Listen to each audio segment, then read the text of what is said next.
바울의 회심은 사도행전 9장, 22장, 26장에 기록되어 있습니다.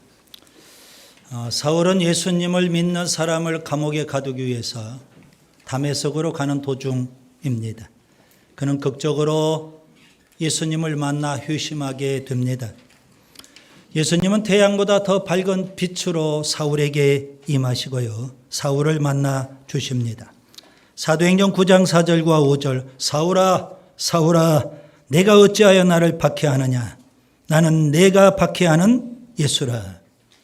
사울은 그 순간에 실명을 하게 됩니다. 태양보다 더 밝은 빛에 의해서 실명하고 사람들의 손에 이끌려서 다메섹에 사는 유다의 집에서 금식하며 기도를 합니다. 여러분, 사울은 어떤 사람일까요? 유대교의 사울은요, 그가 고백하는 대로 비방자, 박해자, 폭행자입니다. 예수님을 비방하고요, 교회를 박해하고요, 그리스도인들을 폭행한 사람입니다. 교회 입장에서 보면 사울은 악명이 높은 사람이다, 치가 떨리는 사람이라고 보시면 됩니다. 예수님은 다메섹에 가는 사울에게 빛으로 임하셨을 뿐만 아니라 다메섹에 살고 있는 아나니아라는 제자에게 환상 가운데 나타나셔서 말씀하십니다. 사도행전 9장 11절, 일어나 집 가라 하는 거리로 가서 유다의 집에서 다소 사람 사울이라는 사람을 찾으라, 그가 기도하는 중이라. 환상 가운데 예수님의 말씀을 받았던 아나니아라는 제자는요, 주저하고 망설입니다. 사울을 너무 잘 알기 때문에 그렇습니다. 악명 높은 사람 아닙니까? 치가 떨리는 사람입니다. 예루살렘 교회에서 너무 많은 사람들을 핍박을 했고요, 그래서 우리가 여기까지 도망 나온 것 아니겠습니까? 그런데 이제 다메섹에 있는 예수님의 제자들을 잡아서 예루살렘 감옥에 쳐넣겠다고 오고 있는 사람인데 그를 어떻게 만납니까? 아나니아가 사울을 만나면 다메섹에 숨어있는 예수님의 제자들도 다 드러나게 되지 않겠습니까? 주저하고 망설이는 것 당연합니다. 예수님의 제자들이 볼 때 사울은 악명 높은 사람이에요. 그러나 중요한 것은 예수님이 보실 때 사울은 어떤 사람이냐, 이겁니다. 우리는 가끔 사람들을 볼 때 내 시각에서만 사람을 바라봅니다. 저 사람은 나쁜 사람. 그런데 주님이 보실 때 사울은 어떤 사람이냐, 이게 중요합니다. 오늘 본문에서 예수님은 아나니아에게 사울에 대해서 설명해 주십니다. 가라, 이 사람은 내 이름을 이방인과 임금들과 이스라엘 자손들에게 전하기 위하여 택한 나의 그릇이라. 그가 내 이름을 위하여 얼마나 고난을 받아야 할 것을 내가 그에게 보이리라. 예수님이 보실 때 사울은요, 분명 예수님을 핍박한 사람입니다. 그런데 다메섹에서 회심한 사울, 기독교의 바울은요, 이제 예수님을 위해서 어떠한 고난과 핍박도 감수하면서 이방인과 유대인들에게 예수님을 전하는 증인이 될 거라는 겁니다. 예수님이 선택한 그릇입니다. 여러분, 보는 시각이 다르죠? 사람들이 볼 때는 악명 높은 사람이지만 예수님이 보실 때는 택한 그릇입니다. 오늘 설교 제목을 보세요. 택한 그릇입니다.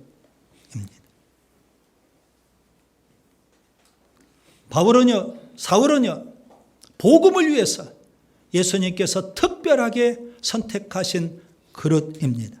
그러면 사울이 예수님이 선택하신 그릇이 되기 위해서 그는 어떻게 해야 될까요? 오늘 예수님께서 쓰신 표현이 있죠. 나의 택한 그릇, 택한 나의 그릇. 저는 이 표현을 통해서 우리가 어떻게 해야 되는지, 사울이 어떻게 해야 되는지 세 가지를 말씀드리려고 합니다. 택한 나의 그릇이라는 이 표현 속에는 세 가지 중요한 영적 의미가 담겨 있습니다. 첫째, 주권입니다. 따라서 합시다. 주권. 나의 그릇이라는 이 표현은요, 사울 인생의 주인은 누구다? 예수님이다. 나의 그릇이라고 했어요. 예수님이 주인이십니다.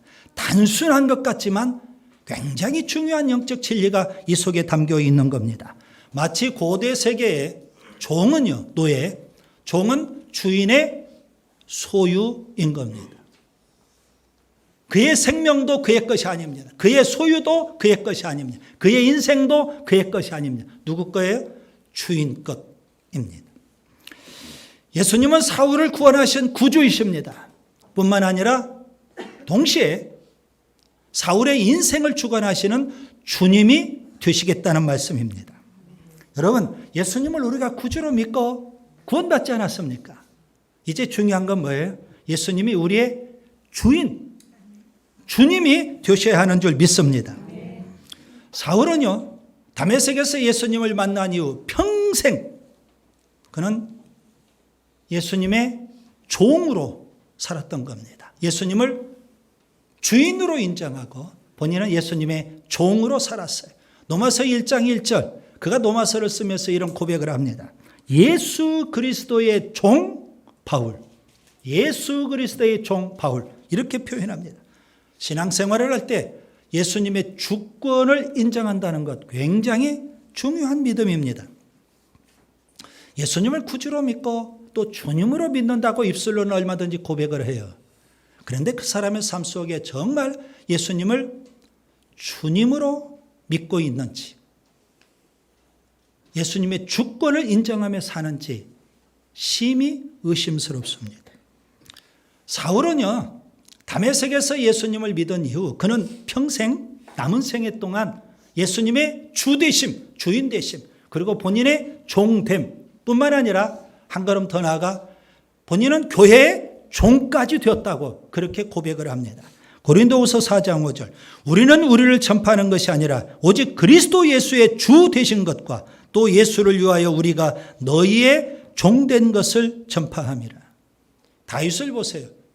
그는 이스라엘 나라의 성군이죠. 40년 동안 이스라엘 백성을 통치하고 다스리는 왕입니다. 고대 세계 절대 군주이죠. 40년을 통치한 이후 그가 솔로몬에게 왕위를 물려줍니다. 왕위를 물려주면서 그가 하나님 앞에 이렇게 고백하고 찬양을 해요. 하나님의 주되심, 하나님의 주권을 고백하면서 하나님을 찬양하는 겁니다.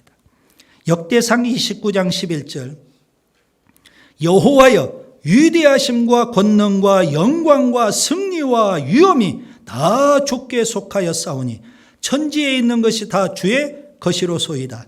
여호와여 주권도 주께 속하였사오니 주는 높으사 만물의 머리이심이니이다. 여러분, 40년을 통치했다는 걸 생각을 해보세요. 왕이 된 초창기에는 하나님이 나를 왕으로 세워주셨지, 하나님의 주권 분명히 인정했을 거예요. 그런데 세월이 흘러가면서 내 앞에는 누가 있어요? 나에게 절대 복종하는 백성들만 있잖아요. 그들을 40년 동안 통치하면서 하나님이 주권자라는 사실을 잊어버릴 법도 하잖아요. 그런데 다윗은 40년 동안 한결같이 하나님의 주권을 인정해. 내가 비록 왕이지만 하나님이 나의 주권자이시다. 이스라엘의 주권자이시다. 그런 고백을, 그가 왕이라는 그 직책을 내려놓는 순간 하나님 앞에 그렇게 주권을 고백하면서 찬송하고 있더라는 겁니다. 욥을 보세요. 그도 역시 하나님의 주권을 고백을 합니다. 그는 동방의 거부입니다. 모든 소유를 하루아침에 다 잃어버렸습니다. 저처럼 없는 자가 조금 더 잃었다고 해서 그게 뭐 큰 문제 될 게 없습니다. 그런데 욥은요, 너무 많아요. 그 모든 걸 다 잃었다면 그 상실감은 엄청나는 겁니다. 그리고 자녀들 행복하게 잘 살아요.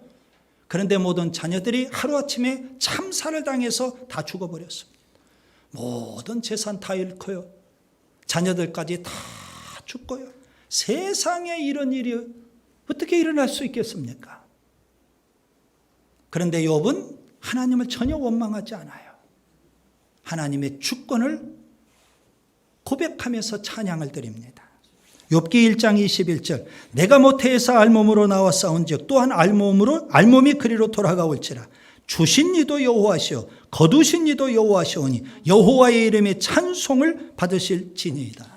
내가 이 땅에 태어난 것도 하나님의 주권적인 역사고, 내가 죽는 것도 하나님의 주권적인 역사고, 내 자녀들이 이 땅에 생명을 얻고 태어난 것도 하나님의 주권적인 역사고, 거두어 가시는 것도 하나님이 하시는 일이고, 나에게 많은 재물을 주신 것도 하나님이 하신 일이고, 언젠가는 또 거두어 가시는 것도 하나님이 하시는 일이에요. 모든 것을 하나님이 하신다. 하나님의 주권이다. 그렇게 고백하고 찬송을 드리는 겁니다. 하나님의 주권, 하나님의 주인 되심을 가장 강렬하게 우리에게 가르쳐주는 비유가 있습니다. 토기장의 비유입니다. 로마서 9장 21절부터 23절에 보시면 토기장이가 있는데요. 진흙 한 덩이를 가지고 그릇을 만듭니다. 귀히 쓸 그릇도 만들고 천이 쓸 그릇도 만든다는 거예요. 누가 하는 거예요? 토기장이가. 원 없이 원하는 대로 할 수 있는 거예요. 마찬가지로 하나님께서 어떤 사람은 진노의 그릇으로 만드시고 어떤 사람은 긍휼의 그릇으로 하나님 만드신다는 겁니다. 다 하나님의 주권적인 역사입니다. 감히 세상의 그 어느 누구가 하나님이 하신 일에 대해서 왈가왈부할 수 있겠어요? 하나님이 하신 일에 대해서 이의를 제기할 수 있겠느냐고요. 바울은 로마서 9장 20절에 이렇게 표현합니다. 이 사람아 내가 누구이기에 감히 하나님께 반문하느냐. 지음을 받은 물건이 지은 자에게 어찌 나를 이렇게 만들었느냐고 말하겠느냐. 하나님은 우주 만물을 창조하신 창조주이신 줄 믿습니다. 창조주 하나님을 믿는 믿음이 있다면 여러분 하나님의 주권을 우리가 믿어야 되는 겁니다. 모든 것이 창조주 하나님의 것입니다. 우리의 생명도 우리의 인생도 우리의 소유도 우리의 모든 것도 다 하나님의 주권하에 있다 이겁니다. 여러분 예수님의 주권, 예수님의 주인 되심을 고백하면서 믿으면서 그리고 우리의 종됨, 우리의 그릇됨을 여러분 알고 예수님의 종으로 예수님의 그릇으로 살 수 있기를 바랍니다. 둘째 사명입니다. 따라서 합시다. 사명.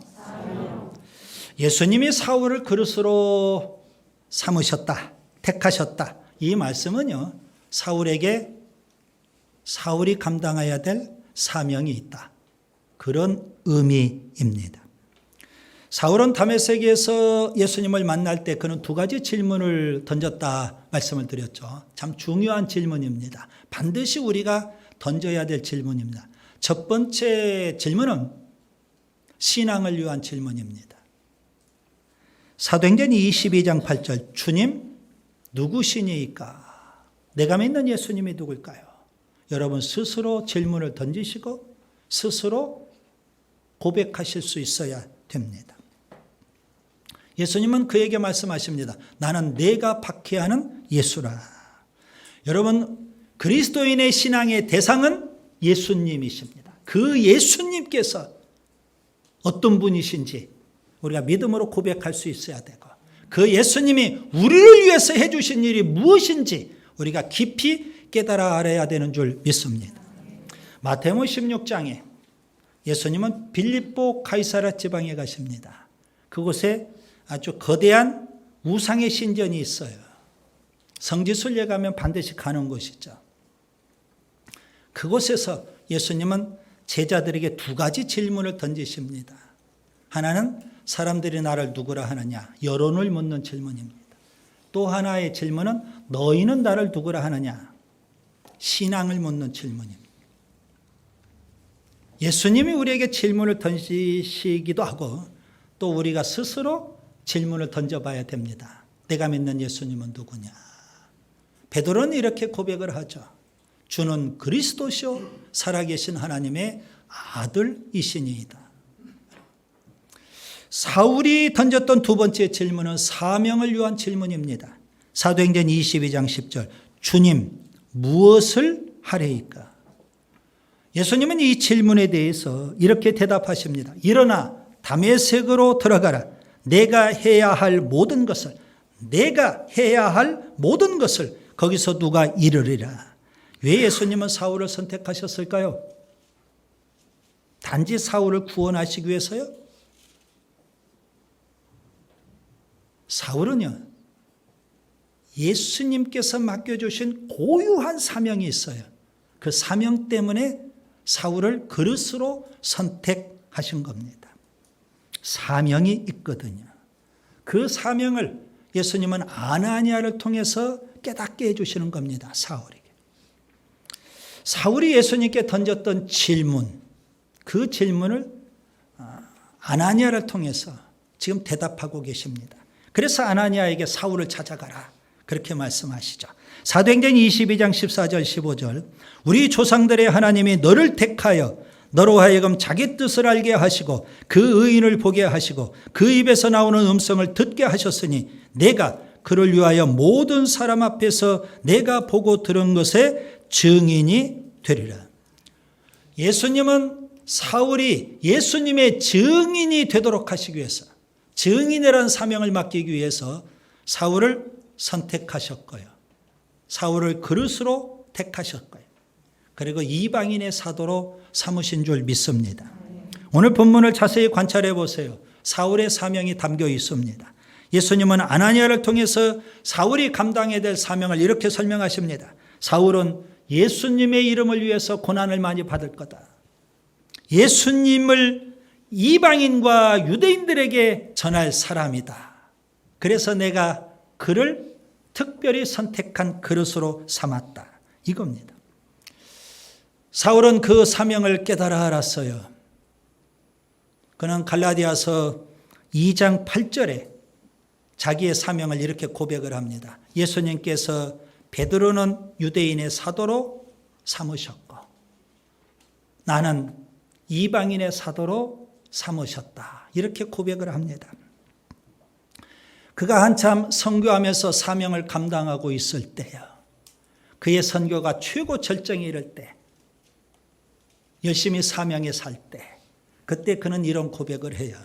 사도행전 20장 24절 내가 달려갈 길과 주 예수께 받은 사명 곧 하나님의 은혜의 복음을 증언하는 일을 마치려 하면은 나의 생명조차 조금도 귀한 것으로 여기지 아니하노라. 그는 생명 바쳐 사명에 살아왔어요. 그리고 그가 마지막 사명을 다 마치고 순교 직전에 그는 또 이런 고백을 합니다. 디모데후서 4장 6절부터 8절 나의 떠날 시각이 가까웠도다. 나는 선한 싸움을 싸우고 나의 달려갈 길을 마치고 믿음을 지켰으니 이제 후로는 나를 위하여 의의 면류관이 예비되어 있으므로. 사울을 한마디로 표현하면 사명에 살다가 죽은 사람이다. 이렇게 표현할 수 있어요. 예수님은 사울을 잘 보셨어요. 그리고 잘 선택하신 거예요. 사명에 살다가 그가 죽었기 때문에. 여러분, 예수님을 믿고 구원받았다면 사울처럼 두 번째 질문을 던지시기 바랍니다. 예수님, 나의 사명은 무엇일까요? 우리 모두도 사울처럼 사명에 살다가 죽을 수 있기를 바랍니다. 셋째, 성결입니다. 따라서 합시다. 성결.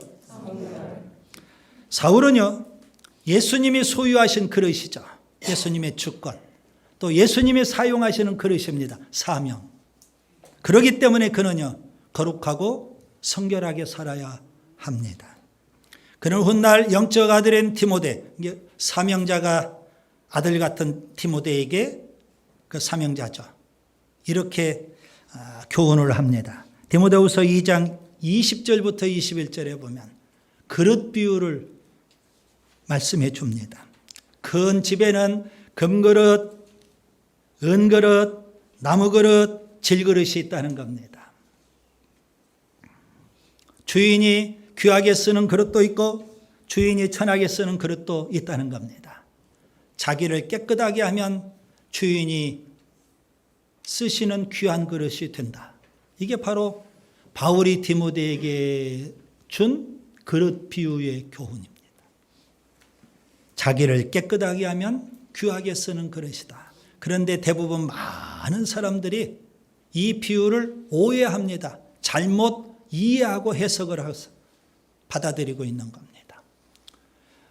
바울이 지금 말씀하고 있는 것은 그릇의 재질, 금이냐, 음이냐, 나무냐, 질그릇이냐 이것 따지자는 거 아닙니다. 그릇의 재질이 귀하냐, 귀하지 않느냐 그걸 따지는 것이 아니라 그릇이 깨끗하냐, 깨끗하지 않느냐, 그릇이 성결하냐, 성결하지 않느냐 그것을 지금 문제 삼고 있는 겁니다. 물론 재질에 따라서 금그릇, 은그릇, 나무그릇, 질그릇, 귀한 그릇도 있고 그렇지 못한 그릇도 있겠죠. 우리가 객관적으로 봐도 금그릇과 은그릇은 귀한 그릇이에요. 나무그릇과 질그릇은 천한 그릇일 수 있어요. 그런데 더 중요한 것은 그릇의 성결함, 깨끗함입니다. 성결하지 못하면 아무리 금그릇이라 할지라도 아무리 은그릇이라 할지라도 주인이 그 그릇을 사용할 수는 없는 겁니다. 아무리 재질이 천한 그릇일지라도 나무그릇, 질그릇처럼 천한 그릇일지라도 그릇이 깨끗하면 주인이 얼마든지 귀하게 쓰시는 그릇이 될 수 있다는 겁니다. 그릇의 재질도 중요하지만 더 중요한 것은 그릇의 깨끗함, 성결입니다. 예를 들면 교회의 직분은요, 그릇과 같습니다. 예수님이 직분을 주시기 때문에 예수님의 소유예요. 예수님의 사명을 주시기 때문에 예수님의 그릇이에요. 물론 장로나 권사, 안수집사, 다른 직분보다도 훨씬 귀한 그릇이 되겠죠. 그런데 더 중요한 것은요, 성결한 그릇이냐. 이게 중요합니다. 그래야만 예수님이 맡겨주신 사명을 끝까지 잘 감당할 수 있거든요. 하나님은 이스라엘 백성들에게 출애굽과 홍해의 기적을 통해서 구원을 베풀어 주셨어요. 그리고 그 이스라엘 백성과 시내산에서 언약을 맺고 하나님의 백성 삼으십니다. 백성 삼으실 뿐만 아니라 그들에게 사명을 주십니다. 제사장의 나라가 되라는 겁니다. 그 사명을 받은 이스라엘 백성들에게 하나님께서 성막을 짓도록 명령하셔요. 그리고 성막에서 제사 드릴 수 있는 제사법을 가르쳐 주셔요. 그러면서 하나님께서 하신 말씀이 있어요. 아주 중요한 말씀입니다. 레위기 11장 45절. 나는 너희의 하나님이 되려고 너희를 애굽 땅에서 인도하여 낸 여호와라. 내가 거룩하니 너희도 거룩할지어다. 구원받은 하나님의 백성이 성결하고 거룩하게 사는 것, 그건 하나님의 명령이고 하나님의 뜻입니다. 우리 주변에 보면 사명에 산다고 하는 사명자들이 있는데요, 성결한 그릇이 되는 일을 소홀히 하는 경우가 의외로 많습니다. 결국 끝까지 사명에 살지 못하고 세속과 죄악에 물들어서 도중에 실패한 인생, 주님으로부터 버림받은 인생으로 전락하는 경우들이 우리 주변에는 너무 많아요. 여러분, 일회용으로 쓰임받는 그릇이 되겠습니까? 아니면 끝까지 주님이 귀하게 쓰시는 그릇이 되겠습니까? 거룩과 성결이 필요하다는 말씀입니다. 그래야만 끝까지 주님께서 붙드시고 끝까지 주님 앞에 귀하게 쓰임받는 그릇이 될 수 있거든요. 우리가 살고 있는 이 시대는 마지막 때입니다. 마지막 때 중에서도 마지막 때를 살고 있습니다. 예수님 재림이 임박한 이때 우리가 사명에 살아야 되지 않겠습니까? 더더욱 성결에 힘써야 되는 줄 믿습니다. 예수님 재림하시면 신부인 우리들이 신랑 예수님을 맞이해야 될 텐데 지저분하고 더럽고 바람 피우며 딴 남자와 정을 통하며 그렇게 살다가 어떻게 신랑 예수를 맞이할 겁니까? 성결하고 거룩해야 됩니다. 지금 당장 죄에 담갔던 손, 발 거기에서 빠져나오세요. 여러분 직장에서, 일터에서, 사업장에서 성결하게 사세요. 내가 복음을 전하다가 예수님 때문에 받는 핍박도 참 귀하지만 일터에서 여러분이 말씀대로 살고 성결하게 살고 거룩하게 살면서 우리가 손해보는 것도 귀한 일이 되는 겁니다. 거룩하고 성결하게 살아야 돼요. 여러분, 지저분하고 더러운 그릇에는 주님께서 거룩한 사명을 담아주시지 않습니다. 지저분하고 더러운 그릇에는요, 그 사명을 감당할 수 있도록 거룩한 성령을 부어주시지 않습니다. 여러분, 끝까지 우리가 성결한 그릇 되어서 사명에 살 수 있기를 바랍니다. 말씀을 정리합니다. 유대교의 사울은 비방자, 박해자, 폭행자였습니다. 그는 다메섹에 가는 도중에 극적으로 예수님을 만나서 회심을 하게 돼요. 그는 예수님이 특별히 선택한 그릇입니다. 예수님의 제자들이 볼 때는 악명 높은 사람이지만 예수님이 보실 때에는 특별히 선택된 그릇입니다. 오늘 본문에 택한 나의 그릇, 이 표현 속에서 중요한 영적 진리가 담겨 있습니다. 첫째, 주권입니다. 우리의 인생의 주인은 예수님인 줄 믿습니다. 둘째, 사명입니다. 회심했다면, 구원받았다면 사명에 살 수 있기를 바랍니다. 셋째, 성결입니다. 예수님 앞에 귀하게 쓰임받는 그릇이 될 수 있기를 바랍니다. 사울처럼 주님이 택하신 귀한 그릇 되실 수 있기를 바랍니다.